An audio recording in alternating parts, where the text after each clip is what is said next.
Security camera footage of a market in Beirut captures this moment on Tuesday. Something explodes, seemingly from inside one person's pocket or bag, and the man falls to the floor, crying in pain.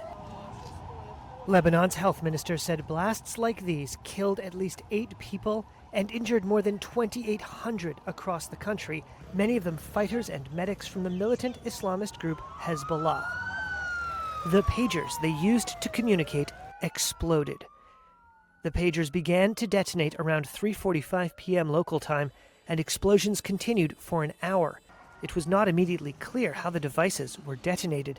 A Hezbollah official speaking on condition of anonymity said the detonation of the pagers was, quote, the biggest security breach the group had been subjected to in nearly a year of war with Israel.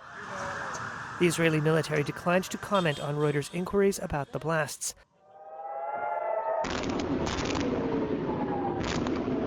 Israel and Iran-backed Hezbollah have been engaged in cross-border warfare since the Gaza war erupted last October, the worst escalation in years.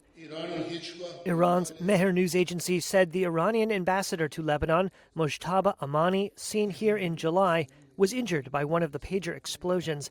Reuters could not immediately confirm the report. A senior Hezbollah source told Reuters the group's leader, Said Hassan Nasrallah, was not harmed.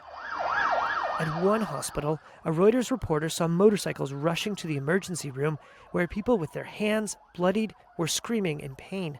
The head of a public hospital in the south of the country told Reuters that around 40 wounded people were being treated at his facility.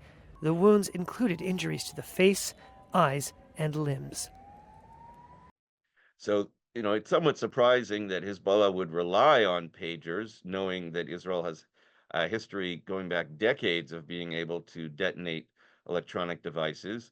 Ironically, there were reports in the media not that long ago that Hezbollah essentially broadcast to the world that they were downgrading from cell phones to pagers in order to prevent Israeli intelligence from tracking people using the GPS capabilities. Why they would broadcast something like that to the world, I cannot tell you. Electronic devices such as cell phones and pagers are typically not manufactured in Lebanon or Syria or Iran. They're getting these products, Hezbollah is getting these products from overseas manufacturers. And it is likely that Western entities have the ability to influence the supply chain, to put it mildly. If this was Israel, which presumably it was, it should not be surprising that they have the capability to carry something like this out. The bigger question would be, how did they manage to booby trap all of these pagers?